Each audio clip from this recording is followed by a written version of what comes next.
If you have been applying to study abroad for a while now, you should know the Erasmus Mundus joint master's degree. If you've never heard of it, I'll tell you about it. So this is one of the biggest scholarship in Europe. It's fully funded, and you also get the opportunity to study in other European countries. So you don't study just in one country, you can study in 2 or 3 countries, and everything is funded.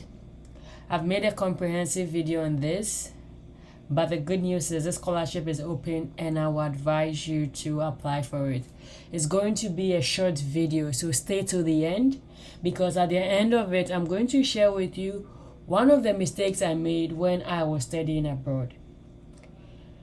Hopefully you learn from it so that you do not make that same mistake that could cost you your admission or your scholarship.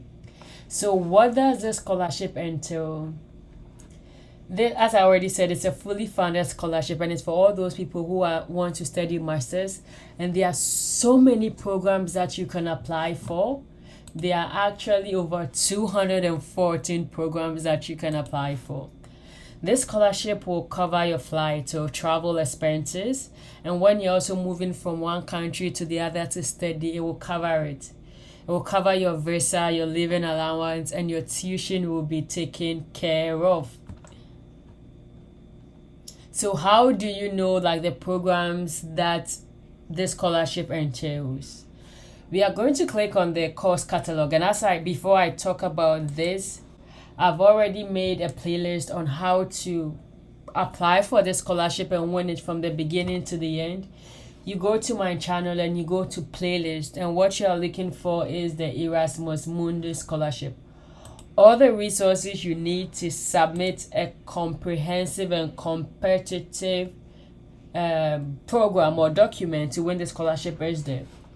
So this is it, your letters of motivation. I've taken you through how to write it, how to show proof of residency. There are some things that you'll be asked during applying for the scholarship. I've shown you what to do and how to do it. Because it's in Europe, you should focus on the Europa CV. But I also suggest you watch this video on how to write an award-winning CV. It will help you to how to structure your CVs, how to use action verbs to increase your chances of getting this scholarship. So now I'm going to show you one tip. Then afterwards, I'm going to tell you the mistake you should avoid, or because I made it, and you are learning from me. So when you go to the course catalog, as you can see, there are 214 scholarships. There's a filter, so logically what you will want to do is to type the name of your program to see if they have something. So I'll type civil engineering and I'll search.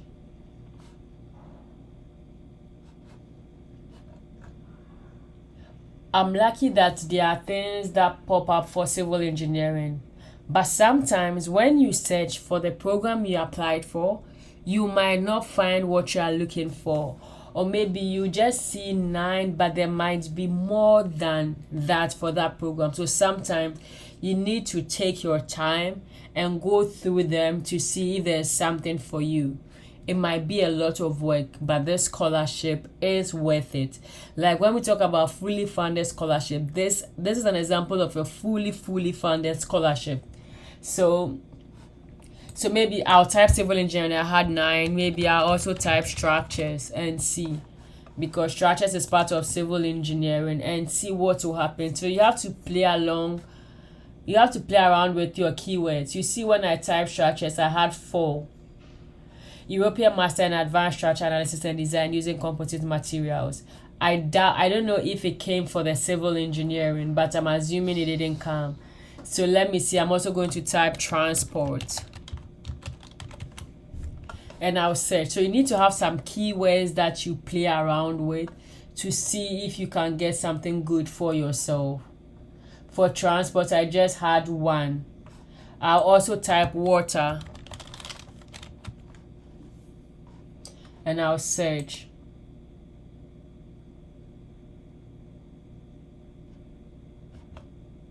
So water, I had 2.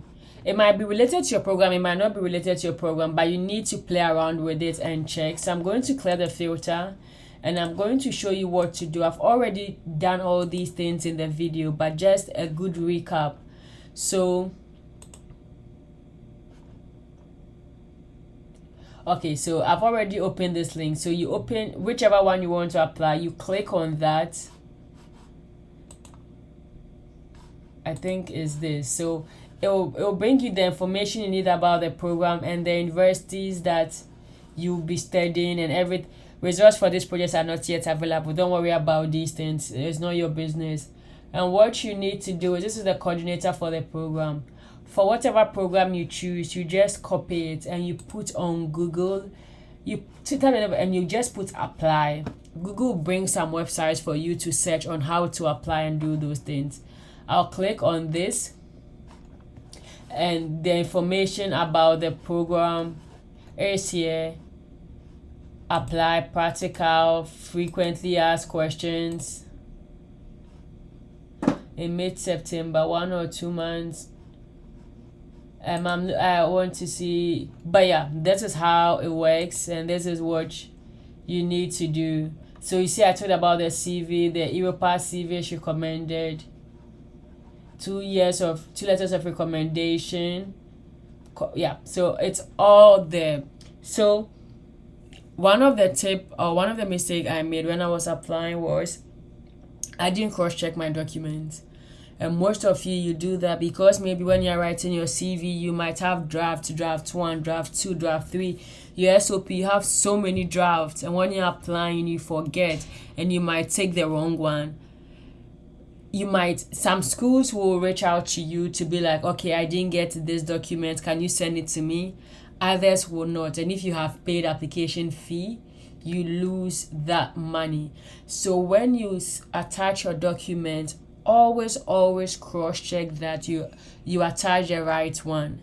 And when you finish doing all your drafts, try and create a folder on your computer, maybe final, so you know that, okay, this is your final SOP. Always tailor your SOP. Don't use the same SOP for other schools. So the tip is, the mistake I made was I didn't cross-check, but in my case, I was lucky that they sent me an email that I didn't submit a document, so I should resend it. And I was able to resend it, and I got the admission and I got the scholarship. This might not be your case, so always cross-check. And do these schools require application fees? Some may, some might not. So what you can do to check if they have an application fee is, so the name of the program was what? Sarina. I will copy this, I will paste it, and I'll add application fee.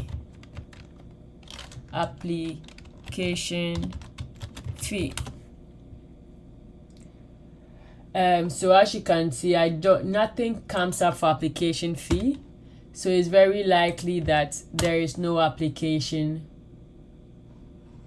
So but if I receive 100% tuition fee waiver, monthly stipend, so these universities do not have application fee, so that is great, so you could apply for free.